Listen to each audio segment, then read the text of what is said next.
और राजस्थान में अरावली की पहाड़ियों को बचाने के लिए शुरू हुआ आंदोलन लगातार बढ़ता जा रहा है। कई जगहों पर प्रदर्शन हुआ।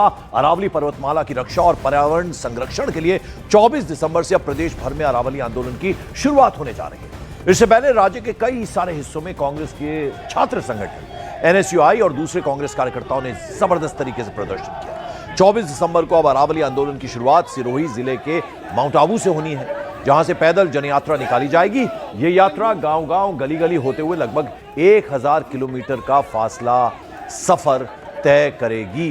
सिरोही जिले के माउंट आबू से ये पदयात्रा निकाली जाएगी। 1000 किलोमीटर का सफर तय करेंगे जो तमाम प्रदर्शनकारी हैं। इस बात का ऐलान कर दिया गया है। अरावली की पहाड़ियों को लेकर अब आंदोलन जो है वो तेज होता जा रहा है। कई जगह राजस्थान, अगर राज्य की बात करें तो कई सारी जगहों पर आज प्रदर्शन हुआ। आप देख रहे हैं किस तरह से एनएसयूआई जो है सबसे आगे थी और कांग्रेस के कार्यकर्ता भी इसमें शामिल थे। सिरोही जिले के माउंट आबू से अब पदयात्रा 24 दिसंबर से निकाली जाएगी, इसका ऐलान हो गया है। लगभग 1000 किलोमीटर का सफर ये यात्रा तय करेगी। तो अरावली को बचाने के लिए राजस्थान में विरोध की आग बढ़ती जा रही है। जैसा हमने आपको बताया 24 दिसंबर से अब नया आंदोलन शुरू होने वाला है, लेकिन इससे पहले ही जोधपुर और उदयपुर में प्रदर्शन शुरू हो गए। लोग सड़कों पर उतरे, जमकर विरोध किया। अलग अलग तस्वीरों के जरिए हम आपको दिखाने की कोशिश कर रहे हैं। आप देखिए एनएसयूआई का प्रदर्शन, साथ में कांग्रेस के और कार्यकर्ता भी शामिल हो गए और अलग अलग जगहों पर इन्होंने प्रदर्शन किया। राजस्थान में जोधपुर की तस्वीरें दिखा रहे हैं। उदयपुर में आप देखिए भारी सुरक्षा बल की तैनाती थी। जो छात्र प्रदर्शनकारी हैं एनएसयूआई के और साथ ही साथ कांग्रेस के और कार्यकर्ता, वो इस प्रदर्शन में शामिल हैं। और 24 दिसंबर से अब 1000 किलोमीटर का फासला तय करेगी यात्रा की शुरुआत होने जा रही है। और जैसा हमने आपको बताया 24 दिसंबर के आंदोलन से पहले अरावली की पहाड़ियों को लेकर जमकर बवाल हो रहा है। जोधपुर में अरावली की पहाड़ियों के संरक्षण को लेकर एक बार फिर से विरोध प्रदर्शन तेज हो गया। जिला कलेक्टर परिसर के बाहर एनएसयूआई से जुड़े स्टूडेंट्स बड़ी संख्या में इकट्ठा हुए, सरकार के खिलाफ जमकर नारेबाजी की। जो ये स्टूडेंट्स, इनकी मांग है कि अरावली पर्वतमाला को बचाने के लिए सरकार अदालत में मजबूत पैरवी करे। स्टूडेंट्स का यह भी कहना है कि अगर अरावली को नुकसान पहुंचा तो इसका सीधा सीधा असर एनवायरनमेंट पर होगा, जलस्तर पर यानी भूजल पर पड़ेगा। फिलहाल जिला कलेक्टर परिसर के बाहर अभी भी प्रदर्शन जारी है। अरावली रेंज आपको बता दें किस तरह से एनवायरनमेंट पर इसका असर पड़ेगा, इसको लेकर ये प्रदर्शन कर रहे हैं स्टूडेंट्स। उधर उदयपुर झीलों का शहर कहा जाता है राजस्थान का, यहां भी अरावली को बचाने को लेकर आज बड़ा विरोध प्रदर्शन देखने को मिला। कलेक्ट्रेट के बाहर बड़ी संख्या में सड़कों पर उतर आए लोग और एडमिनिस्ट्रेशन के खिलाफ वहां नारेबाजी की गई। इस प्रदर्शन में कई फाइनेंस ग्रुप, करणी सेना और अलग अलग समाज के लोग शामिल रहे। वहीं कांग्रेस के कुछ कार्यकर्ता भी मौके पर मौजूद रहे। प्रदर्शनकारियों की साफ ये मांग थी कि अरावली में हो रहे अतिक्रमण और पर्यावरण को नुकसान जो है उसको फौरन रोका जाए। फिलहाल कलेक्ट्रेट परिसर के बाहर अभी भी टेंशन बनी हुई है, तनावपूर्ण माहौल बना हुआ है। प्रदर्शनकारी अरावली बचाने की मांग पर लगातार अड़े हुए हैं। तो अलग अलग जगहों की तस्वीरें हम आपको दिखा रहे हैं। आप देख लें किस तरह से उदयपुर की तस्वीरें, हाथों में बैनर, पोस्टर लिए, झंडे लिए प्रदर्शन हो रहा है। और प्रदर्शनकारियों का यह कहना है कि अरावली पर्वतमाला क्षेत्र में लगातार बढ़ रहे अवैध खनन, अतिक्रमण यानी इंक्रोचमेंट, पर्यावरणीय दोहन के कारण जलस्रोत, वन क्षेत्र और जैव विविधता पर गंभीर खतरा मंडरा रहा है। अरावली क्षेत्र के कमजोर होने से भूजल स्तर में गिरावट हो रही है, वन्य जीवों के आवास को नुकसान हो रहा है और फिर पर्यावरण का असंतुलन, ऐसी प्रॉब्लम्स भी बढ़ रही हैं। इन्हीं मुद्दों को लेकर सरकार और समाज का ध्यान आकर्षित करने के उद्देश्य से यह आंदोलन चलाया जा रहा है। अरावली को बचाने के लिए जो हम लोग यहाँ इकट्ठा हुए, मैं सेल्फ इकट्ठा हुई हूँ, खुद आई हूँ यहाँ पे रोड पे। और मुझे ये कहना है कि हमें शुरू से बचपन से ये पढ़ाया गया है अरावली हमारी लाइफ लाइन है। तो आज कहाँ है वो लाइफ लाइन? अगर सरकार को यही फैसला लेना था तो ये बिल्कुल भी मंजूर नहीं है। वो बोल रहे कि 100 मीटर तक इसलिए किया है कि खनन को रोकने के लिए ये रिपोर्ट दी गई है, पर ये नहीं है। 100 मीटर से अगर कम वाली आप पहाड़ियों को हटा दोगे तो खनन अभी से चालू हो गया। आप जाके देख सकते हो। अरावली ने आधे से ज्यादा राजस्थान की छाया इसी के अंदर पले बड़े हैं और ऐसे अरावली को ये काट नहीं सकते। और अभी मैं ये कहना चाहती हूँ कि जो कंस्ट्रक्शन वर्कर्स आज गले में 2 सोने की चेनें पहनते, कल को 4 सोने की चेनें भी पहन सकते। जनता इतनी पागल नहीं है जिनको पता नहीं चल रहा है कि ये क्यों कर रहे हैं और ये प्रॉपर्टी कहाँ पे जाने वाली है। और आपको बता दें कि अरावली पर्वत श्रृंखला की अगर बात करें तो गुजरात के पालनपुर से ये शुरू होती है, राजस्थान का सिरोही, उदयपुर, राजसमंद, भीलवाड़ा, अजमेर, टोंक और फिर राजधानी जयपुर होते हुए अलवर होते हुए फिर हरियाणा और दिल्ली तक लगभग 670 किलोमीटर तक फैली हुई है। आप इसकी रेंज देखिए, इसका करीब 550 किलोमीटर हिस्सा अकेले ही राजस्थान में है। अरावली की सबसे ऊंची चोटी गुरु शिखर यानी माउंट आबू है और इसकी ऊंचाई लगभग 1722 मीटर है। और अब इसी अरावली रेंज को बचाने के लिए राजस्थान की सड़कों पर आंदोलन का ऐलान हो चुका और जैसा हमने आपको बताया 24 दिसंबर से तो ये प्रदर्शन और तेज होगा जब 1000 किलोमीटर की यात्रा तय करेंगे ये तमाम लोग जिन्होंने इसका ऐलान कर दिया।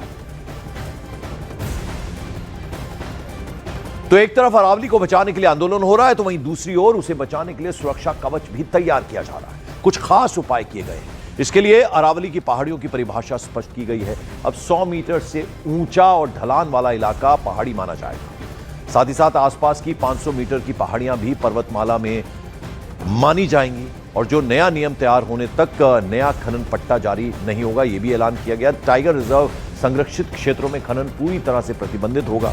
अवैध खनन पर लगाम के लिए बाकायदा टास्क फोर्स बनाई जाएगी। अरावली को मरुस्थलीकरण से बचाने के लिए कड़ा नियम, भूजल स्तर और जैव विविधता के लिए एक मजबूत सुरक्षा कवच तैयार होगा। तो ये पूरी तैयारी जो है वो की गई है। और अरावली की पहाड़ियां सदियों से रेगिस्तान को थामने वाली एक नेचुरल यानी प्राकृतिक दीवार रही है, लेकिन राजस्थान के पुष्कर के पास इसी दीवार में एक छोटा सा सुराग अब बड़ा खतरा बनता दिख रहा है। 5 साल पहले यहां अरावली की पहाड़ी को काटकर जयपुर बीकानेर हाईवे निकाला गया।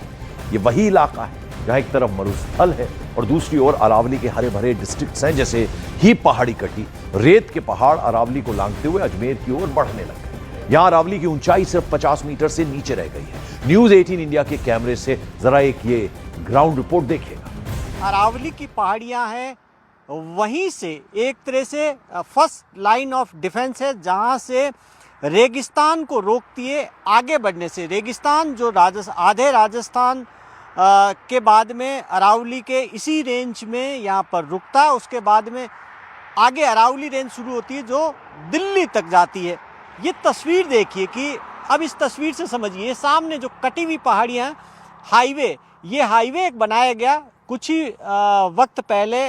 इसको जयपुर के लिए सीधा हाईवे निकाला गया जो बीकानेर को जयपुर से कनेक्ट करता है। इसके लिए इस पहाड़ी को काटा गया। ये अरावली की पहाड़ियाँ जिसको काटा गया, इसकी हाइट देखेंगे आप तो ये 50 मीटर से भी नीचे है, लेकिन अरावली की पहाड़ी है। अब देखिए कि काट कर हाईवे बनाया गया। उसके दूसरी तरफ देखिए कि ये नागौर के साइड वाला सामने का हिस्सा जहाँ रेत का पहाड़ नज़र आ रहा है, यानी कि वो डेजर्ट का इलाका, इसके आगे रेत का पहाड़ है और इस रेत के पहाड़ को रोक रही थी ये अरावली। लेकिन क्योंकि जैसे ही हाईवे के लिए ये इतना बड़ा कट हुआ, उसके बाद में यही रेत मिट्टी उड़ उड़ कर आकर यहाँ दूसरी तरफ जहाँ मैं खड़ा हूँ पुष्कर की तरफ, यहाँ देखिए कि एक रेत का पहाड़ खड़ा हो गया। जहाँ नज़र डालेंगे ये पूरा रेत का पहाड़ है और ये रेत का पहाड़ आप देखिए कि दिखाता है ये आप देखिए कि पीछे अरावली का पत्थर का पहाड़, आगे रेत का पहाड़। क्योंकि ये यहाँ से जैसे ही काटी गई अरावली को, उसके बाद में ये रेत का पहाड़ खड़ा हो और जैसे जैसे अगर आगे से और अरावली रेंज की पहाड़ियाँ कटती है तो ये मिट्टी आगे बढ़ती जाएगी। जितेंद्र जोशी हमारे साथ में शिक्षक हैं, ज़्यादा अच्छी तरह से बता पाएंगे, स्थानीय शिक्षक हैं। जितेंद्र जी, आप बताएं कि ये जो जहाँ हम खड़े हैं क्या माने इसको? माना जाए तो एक हाईवे निकालना आवश्यक था, परंतु अरावली के कट के बाद जो दुर्दशा हमने इस ओर देखी है, जैसा आपने अभी इतनी देर विवरण प्रस्तुत किया कि वहाँ से ये आया, वास्तव में इसका कटना अपने आप में बड़ा दुखद है। और जो मैं आपके वर्तमान परिप्रेक्ष्य में जो चल रहा है, सुप्रीम कोर्ट ने जो 100 मीटर पे टिप्पणी की है। अच्छा, एक बात बताएं कि जैसे यहाँ जो ये हाईवे का कट माना गया, अगर ये कट नहीं था उससे पहले क्या इतना बड़ा रेत का पहाड़ यहाँ था? नहीं, इतना बड़ा नहीं था मगर कुछ था, क्योंकि अरावली कुछ लेयर्स में है। इससे पहले बाडी घाटी है, बाडी घाटी के उधर रेगिस्तानी जिले 11 जिले, वो 11 जिलों के जो मिट्टी उड़ के आती है वो बाडी घाटी पर रुकती है। उसके बाद जो सेकंड लेयर ये जो चल रही है आपके सामने, सेकंड लेयर पे स्टॉपेज है और इसके बाद आप देखिए उधर थर्ड लेयर अरावली की है। इस दोनों के बीच में पहले जो मिट्टी उड़ के आई वो इकट्ठी हुई, परंतु जैसे ही ये कट लगा उसके बाद और ज़्यादा रेगिस्तान फैल गया। आप भवानी जी उधर देखिए सामने की तरफ, उधर और वापस से मिट्टी काफ़ी सारी इकट्ठी हो चुकी है और ये शनै शनै आगे जा रही है।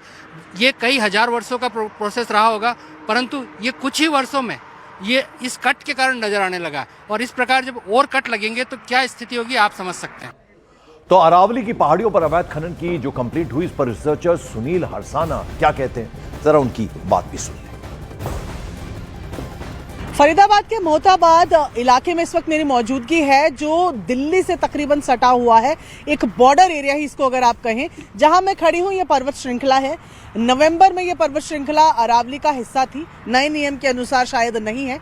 अब यहाँ मैं आपको ये तस्वीरें दिखा रही हूँ कि जिस खनन का डर लोगों को है उसकी पुरानी तस्वीरें क्या है। जरा आप आगे की तरफ देखिए, ये जो पूरी पर्वत श्रृंखला है, पहले तो आपको जो ये बीच का गैप दिख रहा है ये सब खनन का नतीजा है। ये पहाड़ जहां पर इस वक्त मेरे पैर हैं, इसी लेवल का ये पूरी रेंज थी, पहाड़ थे, ऊंचे नीचे पहाड़ थे। लेकिन जो आपको तस्वीरों में फिलहाल नजर आ रहा है ये खनन का काम यहाँ चलता था, जिसे 2000 के बाद रोका गया है। इस वक्त इस पूरे एरिया के बारे में बात करने के लिए हमारे साथ सुनील जी मौजूद हैं, जो रिसर्च करते हैं इस पूरे एरिया की, लोकल कंजर्वेटिव भी इन्हें यहाँ पर कहा जा सकता है। सर, क्या हालात यहाँ बदले हैं? ये जो पहाड़, अब ये बीच में जो पूरा गैप दिख रहा है, ये पूरे पर्वत थे, ये पूरी श्रृंखला थी? हाँ, तो मतलब अभी जहाँ पे हम खड़े हुए हैं, पुराने टाइम में, मतलब ये तो हमारी याद से भी पहले टाइम में जो हमारे बुजुर्ग लोग यहाँ पे हमें बताते हैं कि ये पूरा एक लेवल पहाड़ होता था पूरा का पूरा।